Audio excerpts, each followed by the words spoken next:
Bonjour à tous, Cutman Mada. J'espère que vous allez bien. Bonne année, parce que je crois que c'est encore d'actualité jusqu'au 31 janvier. Je fais encore un petit tuto pour vous aider à progresser pour les Cutman déjà en activité et ceux qui désirent le devenir.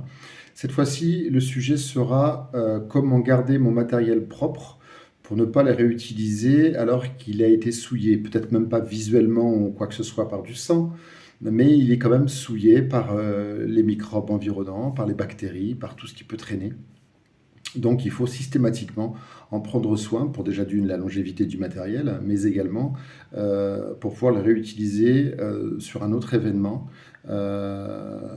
mais avec du matériel propre et sain puisqu'il va y avoir un contact avec la peau et les muqueuses de l'athlète.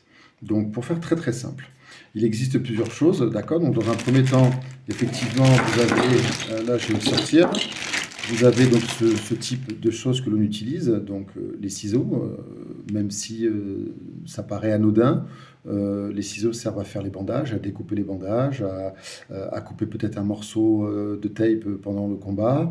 On peut l'utiliser de différentes manières. Donc que ce soit le tape, que ça soit Lenswell, d'accord, ici, Lenswell, ce sont des choses que l'on peut sans problème aseptiser. On va revenir sur le sujet juste après. Dans un deuxième temps, tout ce qui est matériel que l'on utilise. Donc là, nous avons des swabs. Là, nous avons effectivement des gants. Vous avez également les plugs. Vous avez pas mal de choses. Le matériel est très important, c'est de conditionner. C'est-à-dire que vous le laissez systématiquement dans un sachet qui permet d'avoir toujours, d'essayer de le garder plus ou moins propre, hein, parce que 100% de propreté, c'est compliqué à partir du moment où il y a de l'air qui rentre dedans. Mais essayez toujours de le mettre dans un sachet hermétique. Donc moi, ce sont les sachets à zip, d'accord. Sachets à zip. Au moins, je sais que là, ils sont à l'intérieur et ils ne bougent pas, ils ne sont pas souillés. Ok. Idem pour les gants.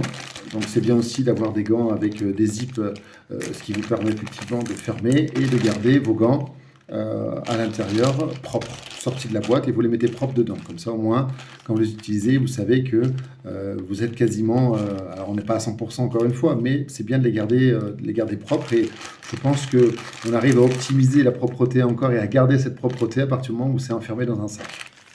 En ce qui concerne l'aseptisation, c'est très simple. Aseptiser, c'est tout simplement retirer du mieux possible tout ce qui est microbes et bactéries, tout ce qui ne se voit pas forcément à l'œil nu. Donc bien évidemment, quand Lenswell ou autre chose, un autre matériel est souillé, il y a des traces de sang dessus, donc on nettoie évidemment.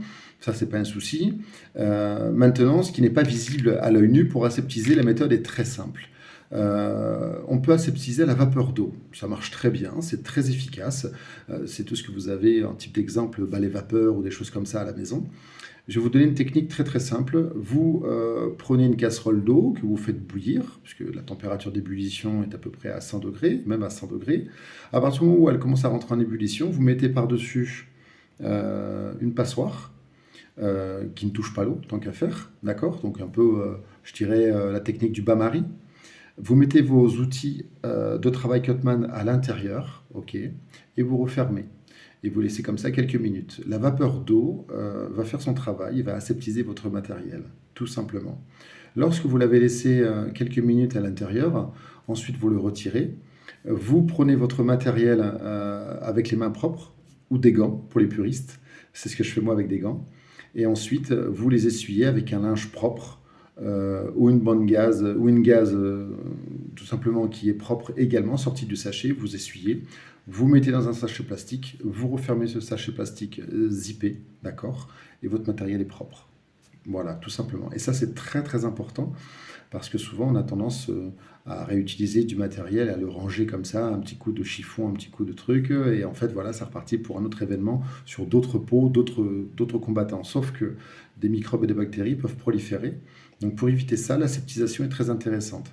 Il existe des machines pour aseptiser. Maintenant, elles sont relativement coûteuses. Donc, si vous n'avez pas ce genre de moyens, la solution de la vapeur d'eau est très très intéressante.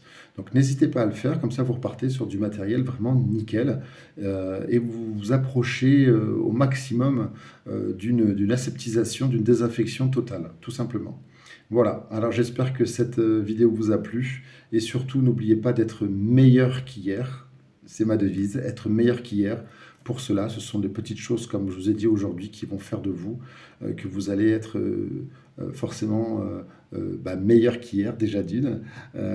Et puis vous allez avancer, vous allez progresser sans cesse à la recherche euh, de la perfection, même si elle n'existe pas. Mais essayez toujours d'avancer et toujours d'être le plus proche possible du professionnalisme.